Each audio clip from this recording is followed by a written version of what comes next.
1959ஆம் ஆண்டு Colombo London bus சேவை 4 ஊழியர்கள் 10 பயணிகளுடன் ஆரம்பிக்கப்பட்டு, குறித்த பயணம் 42 நாட்கள் 20,000 கிலோமீட்டர் என உலகின் 2வது நீண்ட பயணமாக இது குறிப்பிடப்படுகிறது. இந்த பஸ்ஸில் நித்திரை கொள்ள கட்டில், பிரதேசங்களுக்கு ஏற்ப ஹீட்டர், ஏசி போன்ற தேவையான கருவிகள் இருந்துள்ளது.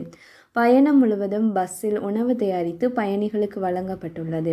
இங்கிலாந்தில் உள்ள டோவர் துறைமுகத்திலிருந்து இரவு படகு சேவை மூலம் பிரான்சில் உள்ள டன்கிர்க் வந்த குறித்த பஸ் அங்கிருந்து பாரிஸ், இத்தாலி, துருக்கி, ஈரான், ஆப்கானிஸ்தான், பாகிஸ்தான், இந்தியா, ராமேஸ்வரம் வரை தரைவழியாக வந்து ராமேஸ்வரத்திலிருந்து கப்பல் ஒன்றின் மூலம் ஏற்றப்பட்டு கொழும்புக்கு கொண்டு வரப்பட்டதாக தெரிவிக்கப்படுகிறது. அன்று இந்த பயணத்திற்கு அறவிடப்பட்ட தொகை 78 பவுண்ட்ஸ்களாகும். இன்று அதன் பெறுமதி ரூபாய் 9,50,000